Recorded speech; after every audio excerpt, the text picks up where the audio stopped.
we thought the song would fit the Chainsmokers. It was like around the time they released Roses. They answered and they released the song. It was like a revelation. Like I realized, oh wait, there is no rules.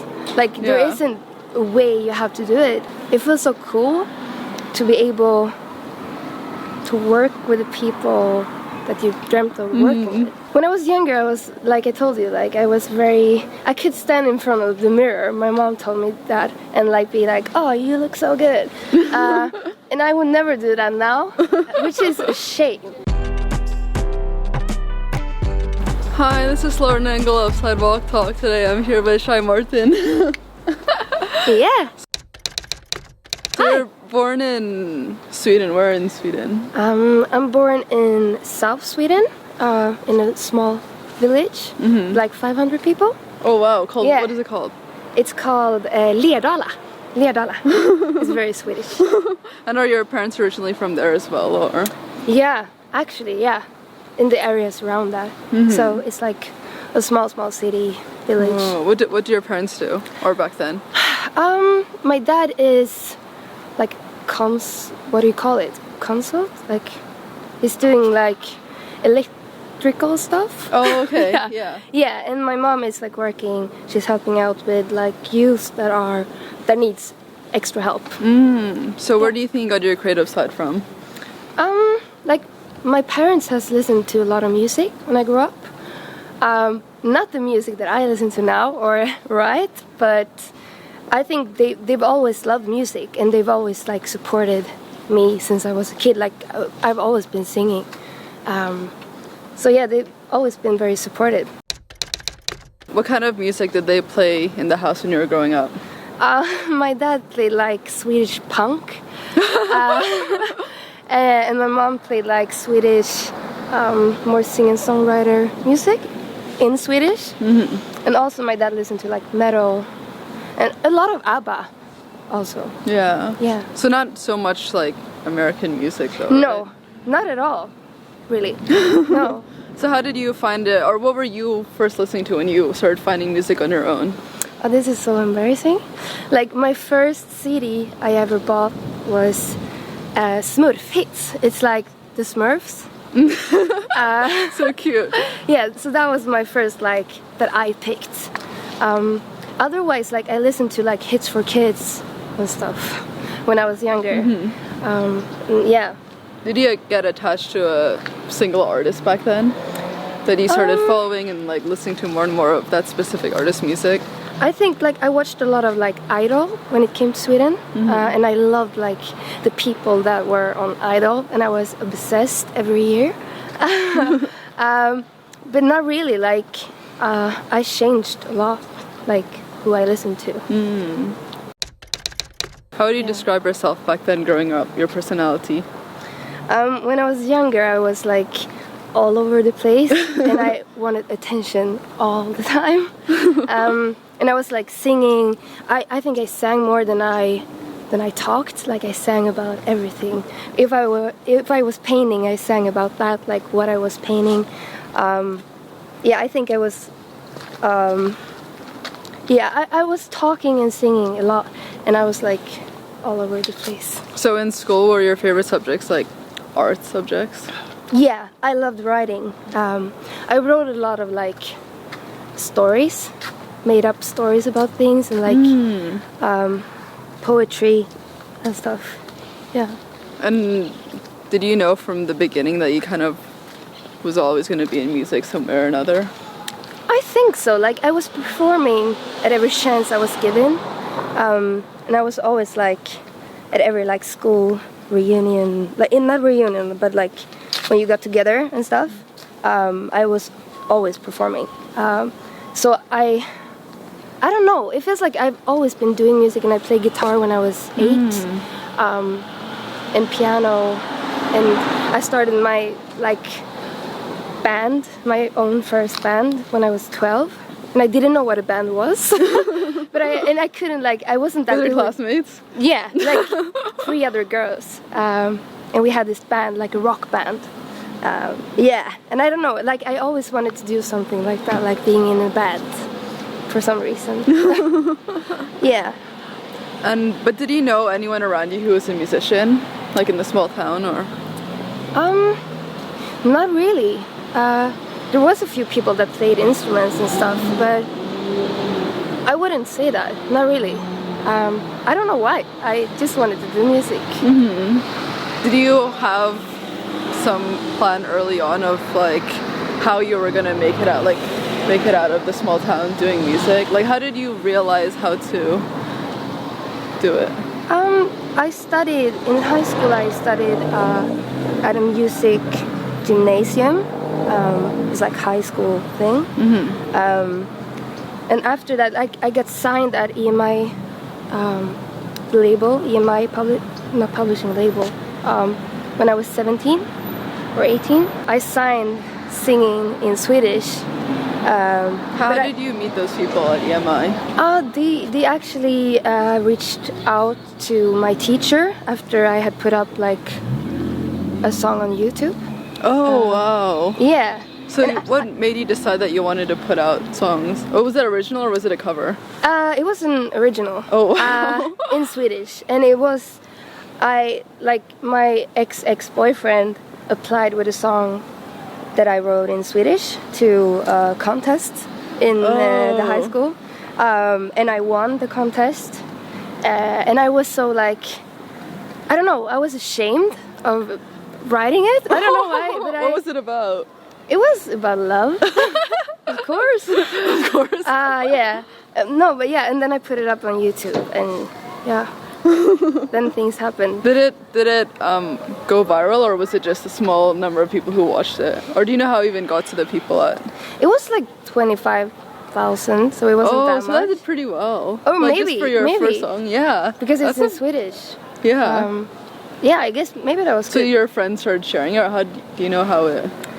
I don't know. Actually, I don't really know. But yeah, and after that, after high school, I worked with a lot of different stuff, like being bartender and like a nightclub photographer, and I had like guitar lessons and stuff. And I worked as a waiter, at a hotel, and I did a lot of stuff but music for 2 years. And then I started studying at another school in North Sweden that's called Musikmakarna. That is like a songwriting school. Oh. And that was like 2014, I think. So 4 years ago now. So yeah. You already knew that you wanted to be a songwriter first before being an artist. Or yeah. Was it When I was younger, I wanted to be an artist, but then I think I got tired of it.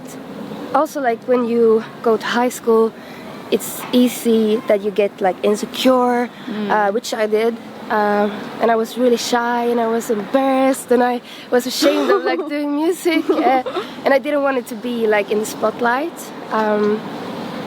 So actually, it was when I came across Tove that I realized that you could work as a songwriter. And I got so inspired by that, I think, and I started writing my own songs in my bedroom.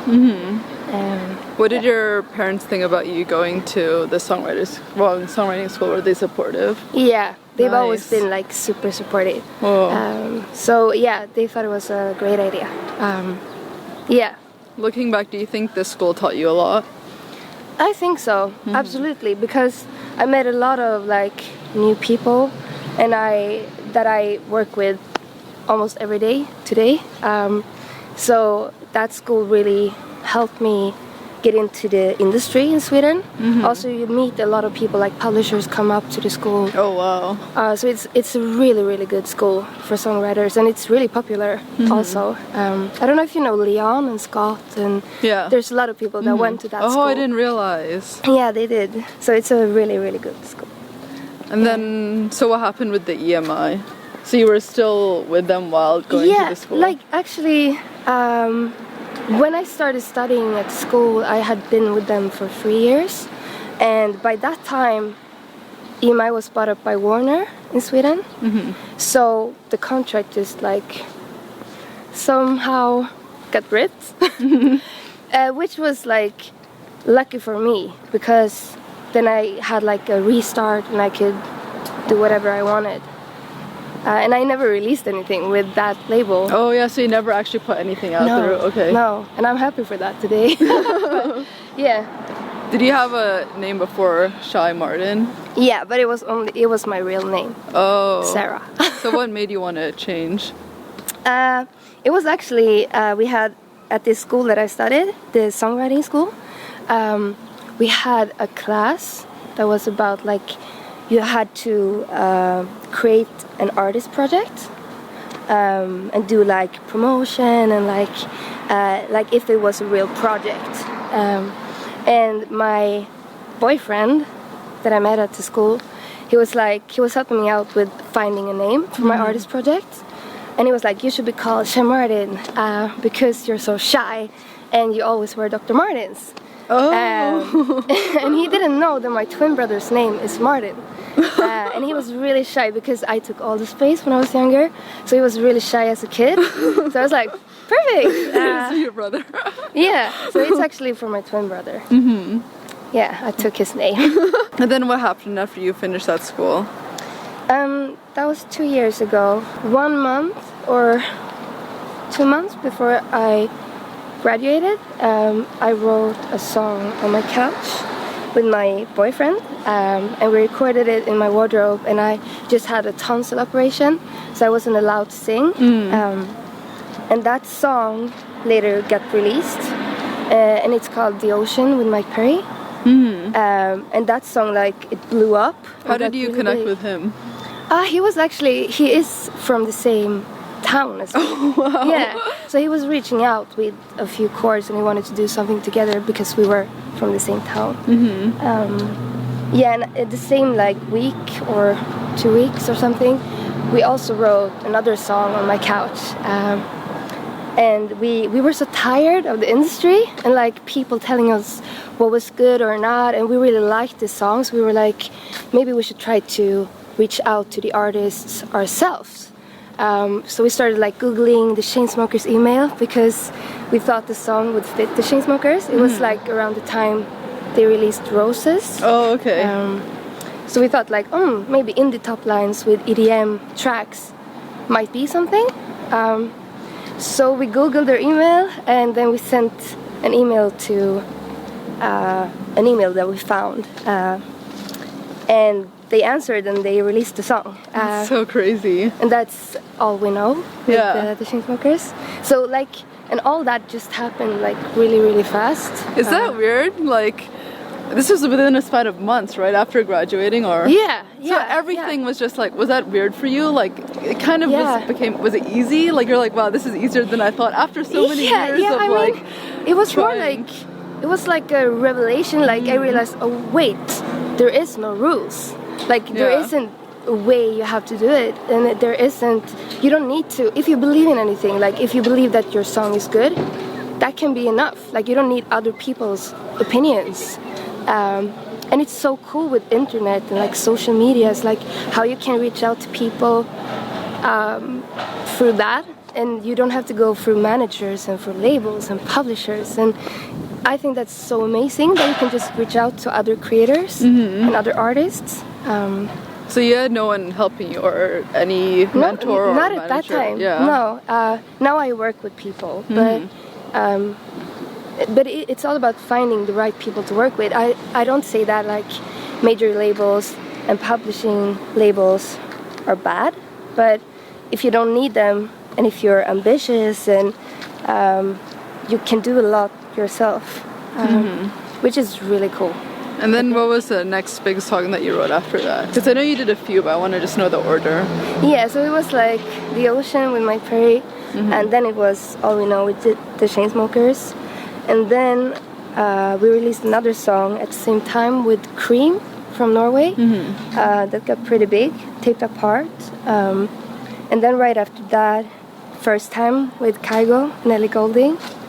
And that one you also reached out directly, or you? I mean, they already know you by that point. I reached out to a person I knew worked with him, and just sent the song, and he liked it. So yeah, that happened that way.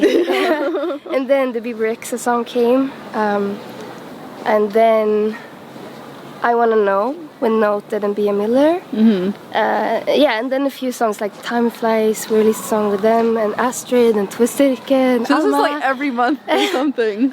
Yeah. That's so amazing. Yeah, like I'm getting goosebumps by you telling me. It's been 2.5 years, so it's Yeah. for me it feels like a long time. But yeah, it's been going fast as well. It's really cool. It's cool to be able to work with. Like when I started at this school, I wrote a list of people I wanted to work with. Oh. And on that list is the Chainsmokers and Alan Walker and Kygo and Tove Styrke.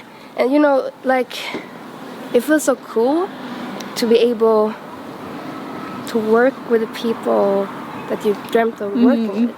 Who else is on that list? I can't tell you. No, but I would love to work with. There's a lot of great artists. Like I would love to work with Shawn Mendes someday, and yeah, there's a lot of like Selena Gomez. There's so much great music right now. I think. Yeah, but we'll see. Hopefully. I know for sure. Yeah.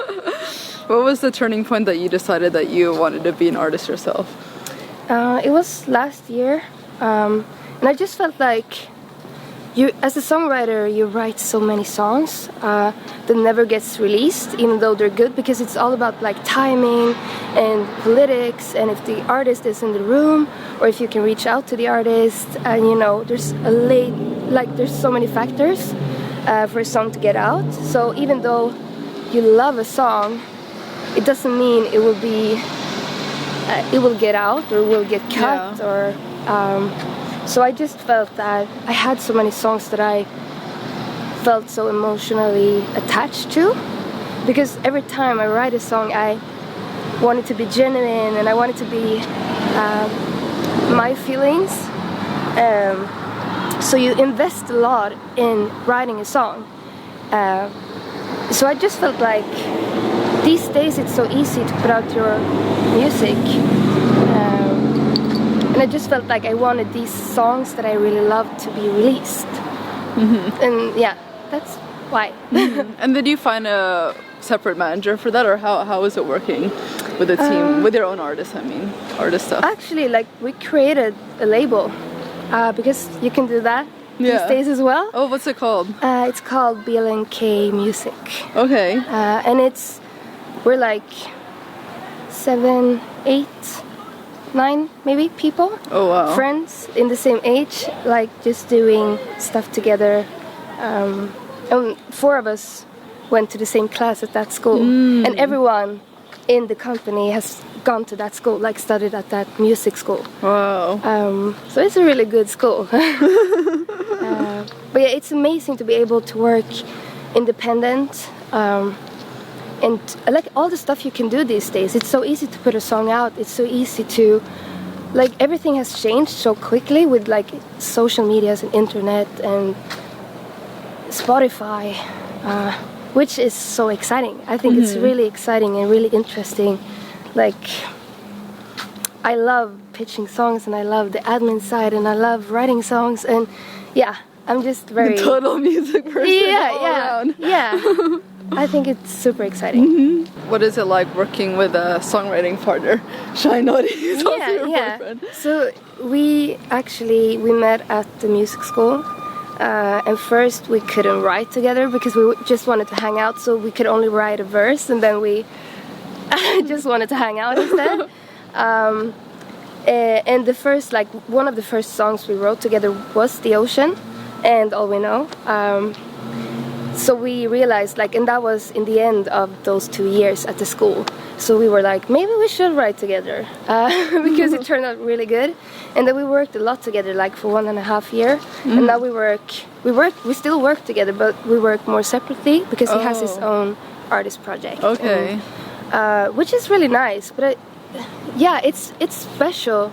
It's really special to work with your partner. Yeah, it sounds awesome. Yeah, it is awesome. Like, for us it was really awesome to experience everything for the first time together, like being able to go to LA for the first time together, and just like everything, because we wrote the same songs everything happened for us together, so we could celebrate together and, you know, be sad together if something happened.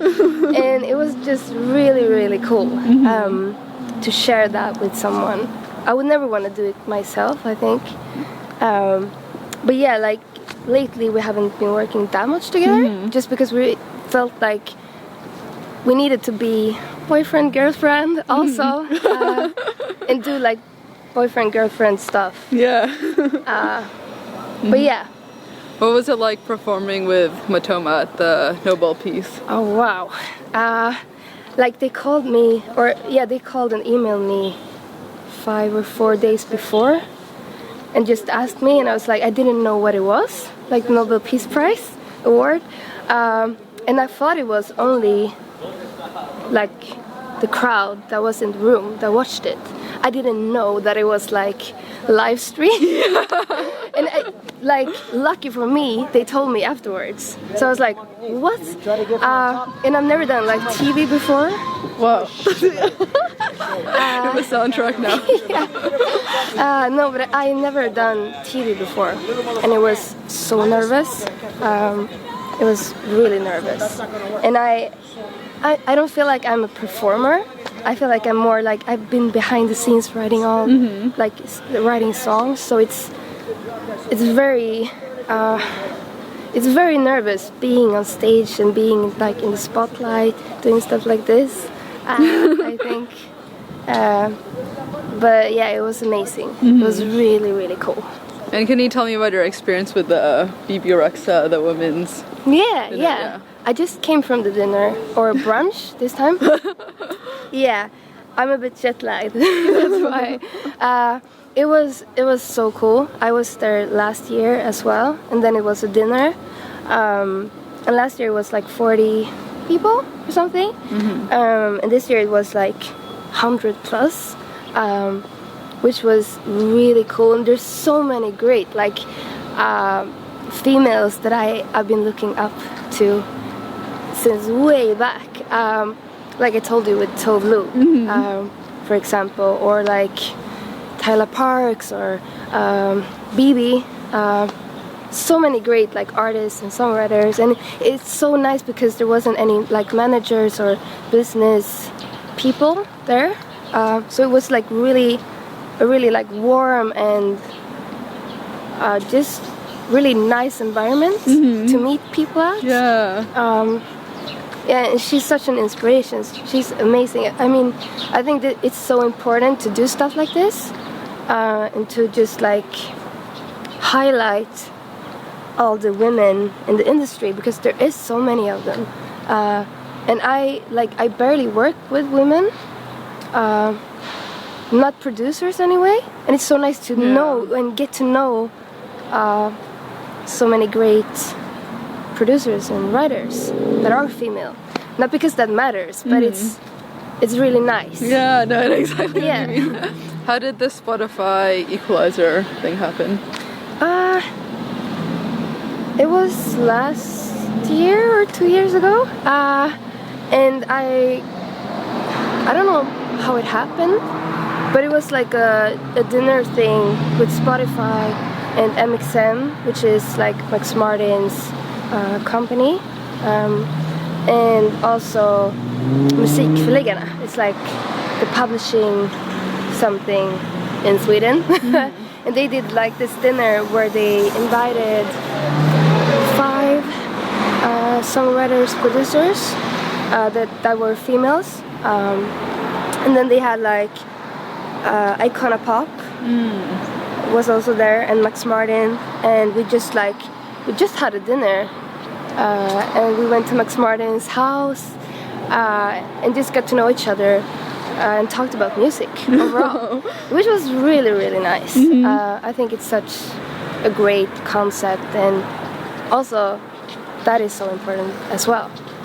So I'm super happy I got to be a part of that. What was the inspiration for your Overthinking EP, right? EP, yeah. I think, like, I see myself as a songwriter, more than I see myself as an artist. I don't know if there is any difference really, but for me, writing songs, I just love writing songs, and I don't want to have a specific genre. So overthinking, like as a person, like I overthink everything. Same. All the time. I totally relate. Everything. I think too much. Me too. And just like coming up with the name to the EP was like a mission. And I was like, it's so crazy because I overthought that as well. And I talked to my boyfriend and he was like, overthinking maybe. And yeah, he's good with names. Yeah, he is. He is. No, but I thought like all the songs are so different from each other, and yeah, I feel like it is my, what do you call it? Like, as a person, if I would describe myself, it would be like an overthinker, in a good and a bad way. So it just felt like that was a good name for the EP. Yeah. Because the songs are a lot about like overthinking situations when it comes to like relationships and like, yeah, like back and forth. How would you say your writing has changed compared to the early songs you wrote? I don't know if it has changed that much, really. No, I don't think it has changed. Like, you meet a lot of people and you get inspired when you get into the business. But I think I have kind of the same like writing style if I haven't. How about the style of your music or the theme? Has it changed? With my own music? Yeah. I don't know. If it's like I just want to write songs that what I feel like in the moment. So it can be whatever, really, which is really nice that that I don't have any like a frame or any rules. Or I always tell the people I'm working with when I'm writing for myself that I just want to write like a good song, because I want everyone in the room to be able to talk about their experience and like their relations, and to make a song together, because that's what's so cool with songwriting, like that everyone in the room has a saying, and that it becomes a mix of This is karaoke already. there's no one in literally there. no one inside. By the car. Exactly. Yeah, but that's the coolest thing, I think, like that the song becomes a mixture between the people in the room, and I want it to be like that, even though I'm writing for myself also. Yeah. How do you say you've grown as a person compared to when you were younger? I think I'm starting to become more comfortable, but it's like when I was younger, I was, like I told you, like I could stand in front of the mirror. My mom told me that, and like be like, oh, you look so good. And I would never do that now, which is a shame. Like, I should do that. Everyone should do that. But it feels like I'm starting to get more like comfortable and more like less insecure when it comes to writing, because it's so personal, and I think that's a good thing for me to just to get my feelings out, and to I think it's like I want to develop, and I want to do stuff that I don't really dare to do, like stand on the stage like the Nobel Peace Prize Award. Like I would never dare to do that, but I did it anyway, and I think it's so good to like do stuff that you don't dare to do. Like this time when I went here, I traveled by myself, and for me that's a big deal, like going to LA by myself.